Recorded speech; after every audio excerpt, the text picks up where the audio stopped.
Telugu digital media network లో political కేటగిరీలో number 1 కేవలం 72 గంటల్లో 1,50,00,000 వ్యూస్ పైగా పాపులర్ టీవీ నెట్వర్క్. ఏపీలో 2019 ఎన్నికల్లో ఐపాక్ అధినేత ప్రశాంత్ కిషోర్ వ్యూహాలతో సీఎం జగన్ అయ్యారు.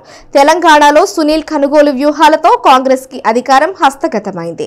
వచ్చే ఎన్నికల్లో ఖచ్చితంగా విజయం సాధించాలి అనే సంకల్పంతో తెలుగుదేశం పార్టీ పక్కా ప్లాన్ తో ముందుకెళ్తోంది. అందుకు అనుగుణంగా అధికారంలోకి రావడానికి ఉన్న అందివచ్చిన అన్ని అవకాశాలను ఉపయోగించుకుంటూ వస్తోంది. దీనిలో భాగంగా జనసేనతో పొత్తు కూడా ఖరారైంది. దీని తర్వాత ఆ పార్టీ మరో అడుగు ముందుకేసింది. గత ఎన్నికల్లో వైఎస్ఆర్ కాంగ్రెస్ పార్టీ అధికారంలోకి రావడానికి ప్రధాన కారకుడైన ఎన్నికల వ్యూహకర్త ఐపాక్ అధినేత ప్రశాంత్ కిషోర్ తో ఒప్పందం కుదుర్చుకున్నట్లు తెలుస్తోంది. ఈ మేరకు కొన్ని మీడియా సంస్థలతో పాటు సోషల్ మీడియాలో ఒక వార్త వైరల్ అవుతోంది. గత ఎన్నికల్లో సామాజిక తంత్రాన్ని ఉపయోగించి వైసీపీ అధికారంలోకి రావడానికి పీకే దోహదపడ్డారు. ఆ సమయంలోనే అతన్ని ఎన్నికల వ్యూహకర్తగా నియమించుకోవడానికి తెలుగుదేశం పార్టీ ప్రయత్నించినప్పటికీ సఫలం కాలేకపోయింది.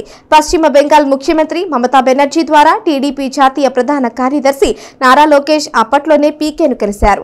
అప్పటికే బీహార్ రాజకీయాల్లోకి అడుగుపెట్టి జనసురాజ్ పేరుతో పాదయాత్ర చేస్తూ ఉండడంతో ఎన్నికల సమయంలో సేవలు అందిస్తానని ప్రశాంత్ కిషోర్ హామీ ఇచ్చారు. ప్రస్తుతం టీడీపీకి రాబిన్ శర్మ టీం వ్యూహకర్తగా వ్యవహరిస్తోంది. గతంలో పీకే టీంలోనే రాబిన్ శర్మ పనిచేశారు. ఇటీవలే హైదరాబాద్ లో ప్రశాంత్ కిషోర్ తో రాబిన్ శర్మ సమావేశమైనట్లు తెలుస్తోంది. చంద్రబాబు అరెస్టు సమయంలో ఎక్కువ రోజులు ఢిల్లీలోనే ఉన్న నారా లోకేష్ ఆ సమయంలో కూడా పీకేను కలిశారని అంటున్నారు. ఆనాటి నుంచే పీకే టీం రాబిన్ శర్మ టీం కలిసి పనిచేస్తున్నట్లు వార్తలు వస్తున్నాయి.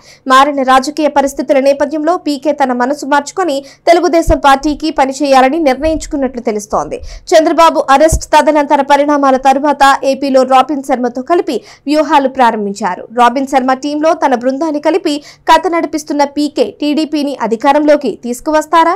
అందుకు ఎలాంటి ప్లాన్ అమలు చేస్తున్నారు అనేది హాట్ టాపిక్ అవుతోంది. పీకే రాబిన్ శర్మ కలిసి చంద్రబాబుని మరోసారి సీఎం ని చేస్తారని అంటున్నారు. తెలంగాణలో ప్రభుత్వ వ్యతిరేకత బాగా వర్కౌట్ అయిన నేపథ్యంలో ఏపీలో జగన్ పై ఉన్న ప్రజా వ్యతిరేకతను టీడీపీ క్యాష్ చేసుకోవాలని చూస్తోంది.